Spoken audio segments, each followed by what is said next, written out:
Hi friends, இன்றைக்கி நம்ம இந்த ட்ராமாவோட அடுத்த எபிசோட் தான் பார்க்க போகிறோம். ஸோ லாஸ்ட் எபிசோடில் இதுவரை பார்த்துருந்தோம் அப்படின்னா, அந்த வாண்டு வந்து மெசேஜ் பண்ணியிருந்திருக்கோம் ஹீரோயினுக்கு. எங்கள் அப்பாவுக்கு உடம்பு சரியில்லை, நீங்கள் போயிட்டு கொஞ்சம் பார்த்துக்கங்க அப்படின்னு. இவளும் லாயரும் பார்த்திங்கன்னா காரில் வந்துட்டுருக்காங்க. அப்போ தான் அந்த மெசேஜை பார்க்குறா. சரி, நான் இங்கேருந்து இறங்கிக்கிறேன் அப்படின்ட்டு. ஏம்மா, நான் வீட்டில் போய் விடுறேன், இல்லை நான் வேற ஒரு இடத்துக்கு போகணும், அதனால் நான் இங்கேயே இறங்கிக்கிறேன் அப்படின்னு. என்ன, ஹீரோ பார்க்க போறியா? ஆமாம், அவனுக்கு கொஞ்சம் உடம்பு சரியில்லை, ஸோ நான் போய் பார்த்துக்கிறேன் அப்படின்ட்டு. இவனுக்கு கொஞ்சம் கஷ்டமாக தான் இருக்குது. இருந்தாலும் பார்த்தீங்கன்னா வீட்டுக்கு முன்னாடி ட்ராப் பண்ணிடுறான். இவளும் வந்து கதவை தட்டுறா. அந்த சைடு ஹீரோ பார்த்தீங்கன்னா ஹெட்செட்லாம் மாட்டிட்டு குளிச்சுட்ருக்கான். ஸோ அவனுக்கு சுத்தமாக கேட்கவே இல்லை. இவனும் என்னாச்சோ ஏதாச்சோ அப்படின்னு லாக்கெல்லாம் போட்டு உள்ளே வந்துட்டுருக்கா. அப்போ அவன் பார்த்தீங்கன்னா ஹெட்செட்டெல்லாம் கழட்டிட்டு தண்ணிக்குள்ளே முங்கிட்டு இருக்கான். அப்போ அவள் காட்டு கத்துறாடி, எங்கடா இருக்க அப்படின்னு. ஸோ இவனுக்கு எந்த ஒரு சத்தமுமே கேட்கல. லாஸ்ட்டாக இவன் பார்த்தீங்கன்னா பாத்ரூம்குள்ளே வந்துடுறா, உள்ளே எதுவும் இருக்கானா அப்படின்னு.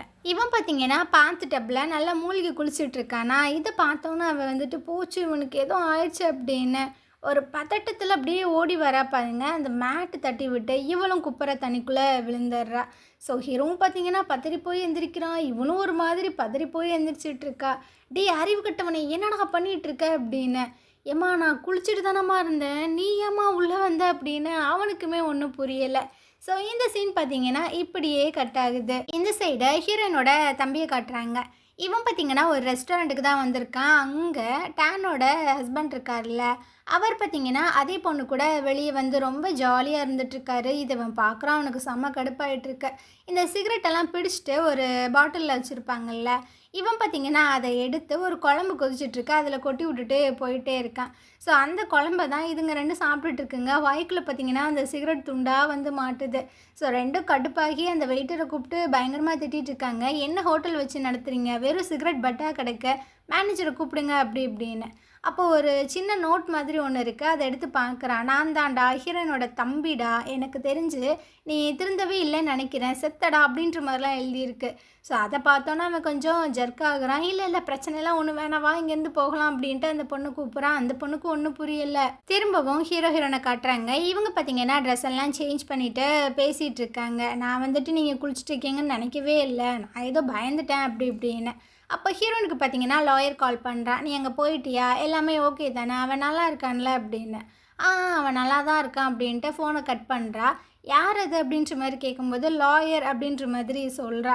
ஸோ இவன் பார்த்தீங்கன்னா செம்ம டென்ஷன் ஆகிட்டுருக்கு. அந்த லாயர் பேரை கேட்டாவே எனக்கு அவ்வளோ காண்டாகிட்டுருக்கு. அவன் வேணுக்குனுமே தான் உன்னை கரெக்ட் பண்ணணுன்னு பேசிகிட்டு இருக்கான். அது உனக்கு புரியவே இல்லையா? அவனை உன் கூட வச்சு பார்க்கும்போதெல்லாம் எனக்கு உள்ளேருந்து அப்படியே பற்றிக்கிட்டு வருது. நான் ஒத்துக்கிறேன், எனக்கு உன் மேலே ஃபீலிங்ஸ் இருக்குது, நான் உன்னை லவ் பண்ணுறேன், இதை நீ கேட்கணுன்னு தானே ஆசைப்பட்றேன், அதனால தானே இதெல்லாம் பண்ணிகிட்ருக்க அப்படின்னு. ஹீரோனுக்கு பார்த்தீங்கன்னா சிரிப்பாக வருது. என்னடா அவன் இப்படிலாம் பேசிகிட்டு இருக்கானே அப்படின்னு. சரி, நான் உன்னை லவ் பண்ணுறேன், நீ என்னை லவ் பண்ணுறதானே அப்படின்னு. எப்போ பார்த்தீங்கன்னா எனக்கு அதெல்லாம் தெரியலை அப்படின்ற மாதிரி சொல்கிறா. என்னது தெரியலையா? சரி, அதை நான் செக் பண்ணுறேன், இப்போவே கண்டுபிடிக்கிறேன் அப்படின்னு அப்படி எந்திரிச்சு வந்துட்டுருக்கானா. இவளுக்கு ஒன்றும் புரியலை, இவன் என்ன பண்ண போகிறான் அப்படின்னு. ஹீரோ பார்த்தீங்கன்னா பட்டுன்னு வந்து கிஸ் பண்ணிகிட்டு இருக்கான். அவளுக்கா ஒன்றுமே புரியல, பிடிச்சி தள்ளி விட்றான். நீ என்னடா பண்ணிகிட்ருக்க அப்படின்னு. அவன் பார்த்தீங்கன்னா அம்மா அப்பான்னு போயிட்டு விழுந்துட்டுருக்கான். இங்கே பாரு, நான் உன்னை வேணுக்குனுமே ஹர்ட் பண்ணலை, பட் இருந்தாலும் அப்படின்னு ஏதோ சொல்ல வராளா, என்னை மன்னிச்சிரு, என்னால் முடியலை அப்படின்ட்டு அவன் பார்த்தீங்கன்னா திரும்பவும் கிஸ் பண்ணிகிட்ருக்கான். ஸோ இப்படியே இந்த சீன் கட் ஆகுது. இந்த சைடு ஹீரோயினோட தம்பியை காட்டுறாங்க. இவன் பார்த்தீங்கன்னா டேனை மீட் பண்ணுறதுக்காக வந்திருக்கான். ஸோ அவள் பார்த்தீங்கன்னா டியூட்டியில் இருப்பா போல். வா உனக்கு ஃபுட்டெல்லாம் வாங்கிட்டு வந்திருக்கேன் அப்படின்னு ஊட்டியெல்லாம் விட்டுட்டுருக்கான். இப்படிலாம் பண்ணாதடா, யாராவது பார்த்தாங்கன்னா என்ன நினைப்பாங்க, நீ என்ன லவ் பண்ணுறியா, யாரும் தப்பாக நினைக்கிறதுக்கு அப்படின்னு. நீ மாறவே மாட்ட, சரி வந்து உட்காரு சாப்பிடு அப்படின்னு சாப்பிட்றாங்க. அப்போ இவன் கேட்குறான், உன்னோட ஹஸ்பண்ட் எங்கே? அவன் வந்து பிஸ்னஸ் ட்ரிப்பு போயிருக்காண்டா அப்படின்னு. ஸோ இவன் ஒரு மாதிரி பார்க்குறானா. இது உண்மைதான்டா, நான் தாண்டா டிக்கெட்லாம் வாங்கி கொடுத்தேன் அப்படின்னு. இவனுக்கு என்ன சொல்கிறதுன்னு தெரில. இன்றைக்கி உன் ஹஸ்பண்டை அதே பொண்ணு கூட பார்த்தேன், 2 பேரும் ரெஸ்டாரண்ட்டில் ஜாலியாக சாப்பிட்டுட்டு இருந்தாங்க அப்படின்னு. இவளுக்கு அவ்வளோதான், ஃபேஸே மாறிடுது, மனசே உடஞ்சிருது. மறுநாள் காலையில் ஹீரோயின் பார்த்தீங்கன்னா ஒன்றா தான் ஹாஸ்பிட்டலுக்கு வந்துட்டுருக்காங்க. கரெக்டாக ஜெங்கோட கண்ணில் மாட்டிடுறாங்க. என்னடா திரும்பவும் 2 பேரும் ஒன்றா வந்திருக்கீங்க, புரியலையே. சரி, இவளை நீ எங்கே பிக்கப் பண்ண, சொல்லு அப்படின்ற மாதிரி கேட்கும்போது ஹீரோ வந்து நான் மெட்ரோ ஸ்டேஷனில் தான் பிக்கப் பண்ணேன் அப்படின்ற மாதிரி சொல்கிறான். ஹீரோயின் பார்த்தீங்கன்னா எதுவுமே சொல்லாமல் அமைதியாக தான் வந்துட்டுருக்கா. இந்த சைடு நம்ம டேனை கட்டுறாங்க. இவள் பார்த்தீங்கன்னா அப்படியே வீட்டில் வெயிட் பண்ணிகிட்ருக்கா. அவனோட ஹஸ்பண்ட் பார்த்தீங்கன்னா ரொம்ப ஃப்ரூட்ஸ் எல்லாம் வாங்கிட்டு அப்படியே பவ்யமாக வந்துட்டுருக்கான். மூஞ்ச பார்த்தவொன்னே கண்டுபிடிச்சிட்டான். எப்போ இருந்தாலும் அவன் வந்து சொல்லியிருந்திருப்பான் அப்படின்னு. டார்லிங் உனக்கு பிடிச்ச ஃப்ரூட்ஸ் எல்லாம் வாங்கிட்டு வந்திருக்கேன் சாப்பிடு அப்படின்னு. ஒரு நிமிஷம் உட்காரு உங்ககிட்ட கொஞ்சம் பேசணும்னு. இவனும் பார்த்தீங்கன்னா அப்படியே பம்மிட்டே உட்காந்துட்டு இருக்கானா. நம்ம 2 பேரும் டிவோர்ஸ் பண்ணிக்கரலாம். இவன் பார்த்தீங்கன்னா ஏன் இப்படி பண்ணுற, எனக்கு ஒரு சான்ஸ் கூட, நான் எத்தனை சான்ஸ் ஒன்று கொடுக்குறது உங்ககிட்ட பேசுகிறதுக்கு, இதுக்கு மேலே எதுவுமே கிடையாது. எனக்கு பொண்ணோட கஸ்டடி வேணும், அப்புறம் இந்த வீடு காரு உன்னோட சொத்தில் எல்லாமே பாதி பாதி வேணும், இதுக்கு மேலே நான் எதுவுமே பேசுகிறதுக்கு இல்லைன்ட்டு அவங்க வந்து போயிடுறா. ஸோ இவனுக்கும் என்ன பண்ணுறதுன்னு தெரில, கொஞ்சம் டென்ஷனாகவே தான் உட்காந்துட்டு இருக்கான். அப்படியே ஹாஸ்பிட்டலில் காட்டுறாங்க. ஜெங்கு பார்த்தீங்கன்னா ஒயிட்டிக்கிட்ட வந்து சொல்லிட்டு இருக்கான், இங்கே பாரு என் ஃபியான்சின்னு ஒருத்தி வந்தாலே அவள் கன்சீவாகவே கிடையாது, அவளுக்கு பிசிஓஎஸ் ப்ராப்ளம் இருக்குது அப்படின்னு. சரி இருக்கட்டும், அதை வந்து நீ ஏன் என்கிட்ட எக்ஸ்பிளைன் பண்ணிகிட்டு இருக்க? ஆமாம் நீ என்னை தப்பாக நினச்சிப்பில்ல, நான் தப்பாக நினச்சா என்ன, நினைக்கலன்னா உனக்கு என்னடா அப்படின்னு. இல்லைம்மா நீ என்னை தப்பாக நினைக்கக்கூடாது, எனக்கு அது மட்டும்தான் வேணும் அப்படின்ற மாதிரிலாம் சொல்லிகிட்டு இருக்கான். சரி இந்தா இன்னொன்று இதை பாரு அப்படின்னு. என்னது இது அப்படின்ட்டு அவள் ஓப்பன் பண்ணி பார்க்குறா. அதாவது ஒரு பேஷண்ட்டுக்கு பார்த்தீங்கன்னா இவள் வந்து ஆப்ரேஷன் பண்ண போகிறா, ஹீரோயின் பண்ணால அதே மாதிரி. ஸோ இவளுக்கு பயங்கர ஹாப்பி ஆயிடுது. என்னை சமாதானப்படுத்தணும்னு சொல்லிட்டு தான் ஆப்ரேஷன் என்கிட்ட கொடுக்குறீங்களா? அதெல்லாம் ஒன்றும் கிடையாது, நீ வந்து ஆப்ரேஷன் பண்ணுறதுக்கு ரெடி ஆகிட்ட அப்படின்ற மாதிரிலாம் ஜெங்கு சொல்லிகிட்டு இருக்கான். ஸோ ஒயிட்டி அங்கேருந்து போனதுக்கப்புறம் எல்லா டாக்டர்ஸும் பார்த்தீங்கன்னா அப்படியே ஒரு மாதிரி பார்த்துட்டு இருக்காங்க. என்னப்பா பார்த்துட்டு இருக்கீங்க, வாங்க வாங்க நம்மளுக்கு டியூட்டிக்கு டைம் ஆச்சு அப்படின்ட்டு அப்படியே எல்லாத்தையுமே கூப்பிட்டு போயிட்டுருக்கான். நைட்டு பார்த்தீங்கன்னா ஹீரோ ஹீரோயின் 2 பேருமே வேலையை விட்டு வந்துட்டுருக்காங்க. பக்கத்தில் தான் வரானுங்க, இருந்தாலும் பார்த்தீங்கன்னா மெசேஜில் பேசிக்கிறாங்க. நான் வீட்டுக்கு போகிறேன், இல்லை நீ என் கூட என் வீட்டில் வந்து ஸ்டே பண்ண, நான் ட்ரெஸ் கூட சேஞ்ச் பண்ணல, அப்போ நான் வீட்டில் போய் ட்ரெஸ் எல்லாம் சேஞ்ச் பண்ணிட்டு வரவா, ஓகே நான் வந்து பிக்கப் பண்ணிக்கிறேன் அப்படின்ற மாதிரிலாம் அப்படியே பேசிகிட்டு இருக்காங்க. ஹீரோயின் பார்த்தீங்கன்னா வீட்டுக்கு போய் ட்ரெஸ் எல்லாம் சேஞ்ச் பண்ணிவிட்டு வெளியே வந்துட்டுருக்கா. அப்போ அவங்க அம்மா சொல்கிறாங்க, ஏய் எங்கடி போகிற, டைம் ஆச்சு, நான் என் ஃப்ரெண்ட்ஸ் கூட வெளியே போகிறேம்மா, சரி இரு சாப்பிட்டு போ, உங்கள் அப்பாவும் அந்த லாயரும் உனக்காக வரேன்னு சொல்லியிருக்காங்க அப்படின்னு. இல்லைம்மா இல்லை எனக்கு டைம் ஆச்சு அப்படின்ட்டு அவள் விறுவிறுன்னு வெளியே வந்துட்டுருக்கா. அங்கே பார்த்தீங்கன்னா கரெக்டாக லாயர் வந்துடுறான். ஏய் எங்கே போகிற, உங்களுக்காக தானே நாங்கள் வந்திருக்கோம் அப்படின்ட்டு.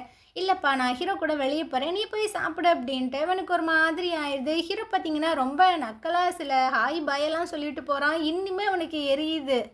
இவங்க 2 பேருமே ஒரு சூப்பர் மார்க்கெட்டுக்கு தான் வந்திருக்காங்க. ஸோ திங்ஸ் எல்லாம் வாங்கிட்டு இருக்காங்க. ஹீரோயினுக்கு பார்த்தீங்கன்னா கையில் அடிபட்டிருக்கும் போல், அதனால் நான் இன்றைக்கி குக் பண்ண மாட்டேன், நீ எனக்கு குக் பண்ணி கொடு அப்படின்னு. இவனும் அந்த காயத்தை பார்க்குறான். நீ ஒழுங்காக வேலையில் கான்சென்ட்ரேட் பண்ண மாட்டேன்னு நினைக்கிறேன், இதுக்கப்புறம் நீ ஒழுங்காக கான்சென்ட்ரேட் பண்ணணும் சரியா அப்படின்னு. இவளா செம கடுப்பாயிடுறா. ஸோ அப்படியே வேறு சைடு போயிடுறா. ஹீரோ பார்த்தீங்கன்னா அந்த சைடு போயிட்டு திரும்பி பார்க்குறான். ஐயையோ நம்ம திரும்பவும் ஏதோ தப்பாக பேசிட்டோமோ அப்படின்னு ரிட்டன் வந்துட்டுருக்கான். இங்கே பார்ப்பா தம்பி, அந்த மீன் எடு, இந்த மீனை எடு அப்படின்னு. ஹீரோயின் பார்த்தீங்கன்னா ஏன் எனக்கு சூஸ் பண்ண தெரியாதா, நீ சூஸ் பண்ண அந்த மீன் பாரு ரொம்ப சிக்காக இருக்குது, அதை வாங்கி சாப்பிட்டோம்னா நம்மளுக்கு தானே ஹெல்த் ரொம்பவே இஷ்யூ ஆகும், அதெல்லாம் கொஞ்சம் யோசிச்சு பார்க்கணும்ல அப்படி இப்படின்லாம் பேசிகிட்டு இருக்கான். ஹீரோயின் பார்த்தீங்கன்னா பெருசாக எடுத்துக்கிறல, பொய்த்தொலை அப்படின்ட்டு நார்மல் ஆகிடுறா. வீட்டுக்கு வந்து பயங்கரமாக குக்கெல்லாம் பண்ணி சாப்பிட்டுட்ருக்காங்க. ஒரே ஃபன்னாக தான் போயிட்டுருக்கு. அப்போ 2 பேரும் உட்காந்து டிவியெல்லாம் பார்த்துட்ருக்காங்களா. ஹீரோ பார்த்தீங்கன்னா கிச்சு கிச்செல்லாம் மூடிட்டுருக்கான் போல. டே ஏன்டா இப்படி பண்ணுற அப்படின்ற மாதிரி ஹீரோன்னு சொல்லிகிட்டு இருக்கா. அப்போ பார்த்தீங்கன்னா ஃபோன் கால் வருது, அதாவது எமர்ஜென்சி உடனே வாங்க. நான் ஹீரோக்கு கால் பண்ணாலும் எடுக்க மாட்டான் அப்படின்னு நம்ம டேன் தான் சொல்லிகிட்டு இருக்கா. ஸோ அப்படியே கட் ஆகுது. மறுநாள் காலையில் பார்த்தீங்கன்னா ஹீரோயினும் டேனும் உட்காந்து பேசிகிட்டு இருக்காங்க.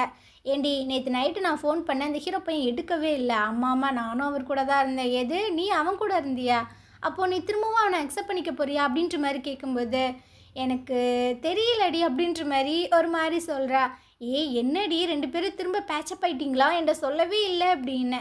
ஆமாம் ஆமாம் ஆனால் என்ன சொல்கிறதுன்னு எனக்கே தெரில அப்படின்னு ஹீரோயின் பார்த்தீங்கன்னா அப்படியே குழம்பிகிட்டு இருக்கா. சரி நான் உங்ககிட்ட ஒரு விஷயம் சொல்லணும்னு நினைக்கிறேன், நான் என் ஹஸ்பண்டை டிவோர்ஸ் பண்ண போகிறேன். ஏன்னா அவன் வந்து அந்த பொண்ணை திரும்ப பார்க்க மாட்டான் பேச மாட்டான்னு நினச்சேன், பட் இப்போவுமே அவ கூட தான் சுற்றிட்டு இருக்கான் அப்படின்னு. ஹீரோயின் பார்த்தீங்கன்னா அப்படியே தட்டி கொடுக்குறாங்க, வீடு எல்லாமே சரியாயிரும் அப்படின்னு. இதுக்கப்புறமா ஹீரோவோட அப்பா பார்த்தீங்கன்னா ஹீரோயினை மீட் பண்ணி பேசிகிட்டு இருக்காங்க. இந்த மாதிரி ஒரு என்கேஜ்மெண்ட் இருக்கு, நீ ஹீரோவோட ஒன்றா வா அப்படின்னு. இவ பார்த்தீங்கன்னா நான் எப்படி உங்கள் ஃபேமிலி ஃபங்க்ஷனுக்கு வர முடியும், அட நீங்கள் 2 பேரும் தான் பேச்சப் ஆகிட்ட தான் நான் கேள்விப்பட்டேன், அதனால் பிரச்சனை இல்லை, நீங்கள் 2 பேரும் ஒன்றா வாங்க அப்படின்னு. இதுக்கப்புறம் ஹாஸ்பிட்டலில் பார்த்தீங்கன்னா ஒரு எமர்ஜென்சி போல் ஒரு அம்மா வந்து ப்ரெக்னெண்ட்டாக இருக்காங்க. ஆனால் அவங்க வந்துட்டு அன்கான்ஷியஸாக ஆயிட்டாங்க போல். ஸோ அதனால் அப்படியே பரபரப்பாக தூக்கிட்டு வந்துட்டுருக்காங்க. அந்த அம்மாவை ஃபுல்லாக ஸ்கேன் பண்ணி பார்க்கும்போது அவங்க தலையில் ஒரு டியூமர் இருக்குது. பட் அவங்க வந்துட்டு 22 வாரம் ப்ரெக்னெண்ட்டாக இருக்காங்க. இப்போ என்னடா பண்ணுறது அப்படின்ட்டு பயங்கரமாக குழம்பிட்டு இருக்காங்க. இந்த சீனை அப்படியே கட் பண்ணிவிட்டு நம்ம ஹீரோ ஹீரோயின் பார்த்தீங்கன்னா அந்த பார்ட்டி அட்டென்ட் பண்ணுறதுக்காக வந்திருக்காங்க. ஹீரோனுக்கு தான் கொஞ்சம் நர்வஸாக இருக்கு. இவனுக்கு பார்த்தீங்கன்னா நிறைய பிரதர்ஸ் எல்லாம் இருக்காங்க. 6வது பிரதராமா இவன். இவன் வந்துட்டு ஹீரோவை மீட் பண்ணி பேசிகிட்டு இருக்கான். அப்போ அவங்க ஒய்ஃப் வந்து கேட்குறாங்க, இது யார் அவங்களோட ஒய்ஃபா அப்படின்னு. ஹீரோ பார்த்தீங்கன்னா ஆமாம் இவன் ஏன் பொண்டாட்டி தான் அப்படின்ற மாதிரி சொல்லிட்டு இருக்கான். ஹீரோனுக்கு தான் ஒரு மாதிரியாக இருக்குது. ஏன்டா இப்படி புழுவிட்டு இருக்க? ஏன் உனக்கு அது சொல்கிறதுக்கு ஒரு மாதிரியா இருக்கா என்ன? கூடிய சீக்கிரம் நான் உன்னை கல்யாணம் பண்ணிப்பேன், நீ ஒன்றும் கவலைப்படாத அப்படின்ட்டு. ஸோ 2 பேரும் ஜோடியாக உள்ளே வந்துட்டு இருக்காங்க. ஹீரோ பார்த்தீங்கன்னா அவங்க அப்பாவை கண்டுக்கவே மாட்றான். இவனுக்கு நிறைய பிரதர்ஸ் இருக்காங்கன்னு சொன்னேன்ல, அவங்க கூட தான் பேசிகிட்டு இருக்கான். ஹீரோன்னு பார்த்தீங்கன்னா அவங்களுக்கு விஷயம்லாம் பண்ணிகிட்டு இருக்கா. ஹீரோயினுக்குமே புரியுது இவன் வந்து அவங்க அப்பாவை அவாய்ட் பண்ணுறான் அப்படின்ட்டு. ஸோ வலுக்கட்டாயமாக தான் பிடிச்சி இழுத்துட்டு வந்துட்டுருக்கா, இங்கே உட்காரு அப்படின்னு. அப்போ இவங்க ஸ்டெப் மதர் இருப்பாங்கள்ல, அவங்க பார்த்தீங்கன்னா வந்து உட்காந்துட்ருக்காங்க. இப்போ இவனுக்கு என்கேஜ்மெண்ட் ஆயிடுச்சு, எப்போ நீங்கள் 2 பேரும் பண்ணிக்க போகிறீங்க அப்படின்னு. ஹீரோக்கு பார்த்தீங்கன்னா என்ன சொல்கிறதுனே தெரில. அவங்களோட ரிலேட்டிவ்ஸ்லாம் இருக்காங்கல்ல, அவங்க பார்த்தீங்கன்னா வாங்க நம்ம ட்ரிங்க் பண்ணலாம் அப்படின்ற மாதிரி அவங்க அப்பாவை கூப்பிட்றாங்க. ஸோ இவர் பார்த்தீங்கன்னா ஓகே அப்படின்ற மாதிரி சொல்லி எடுக்கும்போது அவங்க அம்மா வந்து தடுக்கிறாங்க. இல்லை நீங்கள் குடிக்கக்கூடாது, உங்களோட உடம்பு வந்துட்டு சரியில்லை அப்படின்னு. ஆனால் அவர் கேட்க மாட்டாரு. ஃபங்க்ஷன் தானே, ஒரே ஒரு சிப்பு மட்டும் குடிச்சுக்கிறேனே அப்படின்னு. இல்லை அது ஆகவே கூடாதுன்னு டாக்டர் சொல்லியிருக்காங்க. ஏப்பா நீயும் டாக்டர் தானே, நீயே சொல்லு உங்கள் அப்பா குடிக்கலாமா அப்படின்னு. அது அவரோட இஷ்டம். அவர் குடித்தா என்ன, குடிக்கலன்னா எனக்கு என்ன? அவர் மேலெலாம் எனக்கு எந்த ஒரு அக்கறையுமே இல்லை அப்படின்ற மாதிரி சொல்கிறான். அவங்க அப்பாவுக்கு ஒரு மாதிரியாக இருக்குது. இந்த அம்மாவுக்கு பார்த்திங்கன்னா பயங்கர கோவம் ஆகிருது. ஸோ அவர் ட்ரிங்க்கெல்லாம் ஊற்றி எல்லாருக்கிட்டையும் சியர்ஸ்லாம் பண்ண போகும்போது இந்த அம்மா பார்த்திங்கன்னா அதை பிடுங்கி கடகடன்னு குடிச்சிட்ருக்கு. இன்னுமே அதிகமாக ஊற்றி குடிச்சிட்டே இருக்கா. அவங்க அப்பா திட்டாரு, ஏம்மா போதுமா நிறுத்து அப்படின்னு. ஆனாலும் இந்த அம்மா பார்த்திங்கன்னா ஸ்டாப் பண்ணவே மாட்டுது. ஒரு கட்டத்தில் நிறுத்திட்டு அமைதியாக உட்காந்துட்ருக்கு. ஸோ அப்போ பார்த்திங்கன்னா அதுக்கு அப்படியே ஒரு மாதிரி வாமிட் வர மாதிரிலாம் ஃபீல் ஆகுது போல். எந்திரிச்சு ஓடிட்டுருக்கு. ஹீரோயினும் பின்னாடியே போகிறான், நான் என்னென்னு பார்க்குறேன் அப்படின்னு. ஆனால் ஹீரோ பார்த்திங்கன்னா அதெல்லாம் கண்டுக்கிற மாதிரியே தெரில. அவன் ஆடில் உட்காந்து சாப்பிட்டுட்ருக்கான். ஸோ இந்த இடத்துல இந்த எபிசோட் முடியுது. நாளைக்கு நம்ம அடுத்த எபிசோட் பார்க்கலாம். இந்த ட்ராமா உங்களுக்கு பிடிச்சிருந்தது அப்படின்னா கண்டிப்பாக நம்ம சேனலுக்கு சப்போர்ட் பண்ணுங்கள். தேங்க்யூ.